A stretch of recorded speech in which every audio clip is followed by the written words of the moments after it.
Hey everyone, how's it going? Nick here from deep in the bunker at Tone Proper AV. Welcome to our overview of the brand new Heritage D. This will be part of a series of videos we're going to be putting out on this amazing new mixer from Midas. We are very excited. So here at Tone Proper, we have been Midas Pro Series users for many years, and we still own and operate them today. We were lucky enough to get one of these consoles in the first small batch that hit the US. We thank Midas and AVL, the distribution company, for that. One thing we love about the Heritage D is that Midas has designed it to be fairly plug and play compared to other consoles at this price point.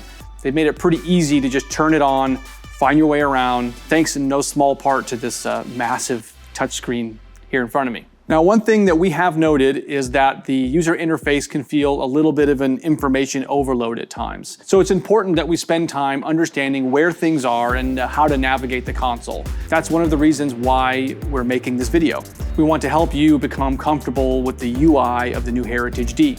Let's talk briefly about the specs. You will have 144 flexible inputs, 123 flexible outputs, 96 auxes, 24 matrices, 24 VCAs, 24 pop groups, 24 effects slots with 96 individual effects inserts, and 128 assignable dynamics processors. Built-in AI, which is very cool, and we'll do some more videos on that, delay compensation on all the I/O, and much more. Frankly, this thing is a bit of a juggernaut. And best of all, the footprint is very manageable, especially considering how flexible this thing is and the feature set of this mixer. The Heritage D is also built like a tank too. All of these controls feel solid, and the overall construction feels incredibly sturdy like all the other Midas Pro Series desks. One thing we have noted, however, is that while the faders feel solid and the capacitive caps are a pretty nice touch, the fader motors feel a little slow, and the calibration isn't always perfect. I'm sure this will improve with firmware updates though. All right, with all of this out of the way, let's go through the setup process. The first thing you will see after the powering on of your Heritage D for the first time is the mCloud login. You can create a user account on the console without an internet connection, but if you connect the mixer to your wired or wireless network, you will be able to create a Midas mCloud account right from the console. No computer needed. Well, technically it's a computer inside, but we'll get to that later. Once your account is created, your show files are going to be stored on the cloud. This means that you can log into your mCloud account from any Heritage D and download your show files from the internet. No need to plug in a flash drive anymore. One thing you may have noticed is that while the Heritage D does come with a startup guide, there's no user manual in the box. To save on paper, Midas gives you access to a digital version of the Heritage D user manual on the mCloud account. Just head to cloud.midasconsoles.com, log into your account that you created on the Heritage D, and you'll see the link in the user manual in the bottom of the left column. All right, now that we're logged into the console, let's start on navigating the user interface. Starting from the top left, you'll see a little Midas logo. Tapping the logo will open the notifications window. Here, you'll be able to see the results of the console startup tests, as well as available firmware updates and newly connected I/O devices. Next up is the home screen. By default, your home button will take you to multi-view, but this can be changed to front of house, channel view, console view, or automation over here in the navigation workflow. Multi-view gives you a condensed general layout of everything happening on the console, with a number of pages to choose from on the left here. The first is Overview, which gives you a condensed view of all of your inputs and outputs, control groups, auxes, and matrices. Tapping a bank of channels in the navigation window jumps the console faders to the bank. Tapping a control group in the next window brings that group down to the faders as well. In the Flip Target window, tapping an aux or matrix flips your faders to control the send levels to that bus. The two widgets at the bottom of the screen can display any function for your selected input and output. Next up is Channel View. As you may have guessed, this is kind of everything you need to see for the specific channel you've selected. Stuff like preamp controls, EQ, gate, compressors, effects, and sends. Touching any section, say the EQ, brings up a larger screen for that step of the channel strip. I also really like the dedicated input and output meter bridge at the top of this view, which can also toggle to your various control groups like VCAs. One more button over to the right brings up the console view. As the name suggests, this is an overview of all of your channels in one large window. This is essentially an expanded version of the top section of multi-view. Here you can see all of your inputs, your outputs, VCAs, and pop groups. One nice feature is all of these buttons to the right side of the screen that you can touch and hold for a quick view of either fader level, gain attenuation, or gain reductions. Definitely useful. Next up, my favorite, Mancino. And I don't know if we're saying it right, but it feels good to say Mancino. The Mancino page allows you to apply changes to as many channels as possible, all while using as few button presses as possible.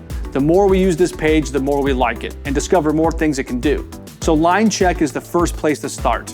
Select any input on the left side and you will see a window pop up on the right that matches the knobs to the right of the console.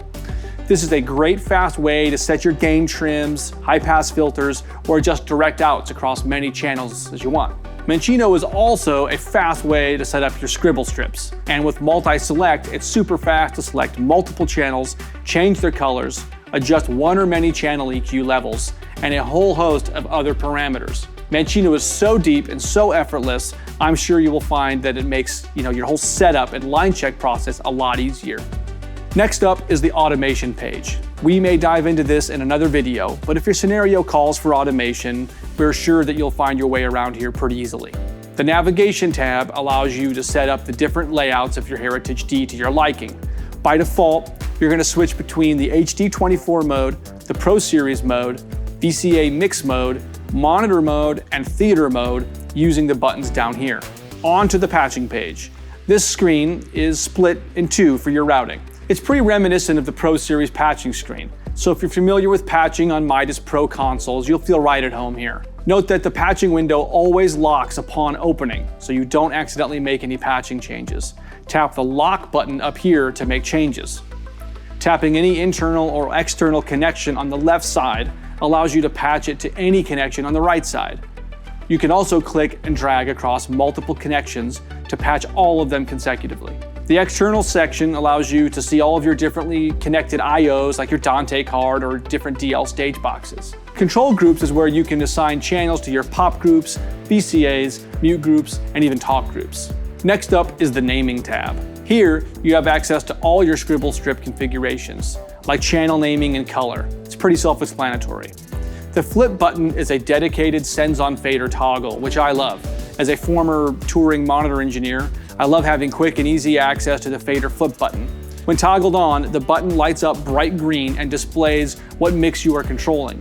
I love having this obvious indicator that my faders are flipped. No matter what screen you are on, you can always see the fader flip status. I love that.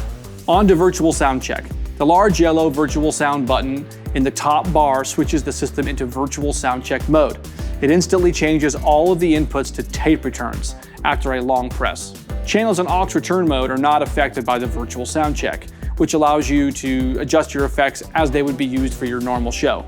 You will need to route all of this in the patching page. Select your input device in the left-hand window and patch the inputs to the tape returns on the right. This allows your normal channel inputs to stay patched to the I/O currently in use. The menu button in the far right side not only brings up the menu page, where you'll get your effects and preferences and shutting down the console, but also brings up an overlay window to toggle between channel view sends, overview, sends details, and the one-shot pop. Well, there you have it. This has been a quick overview of the Midas Heritage D.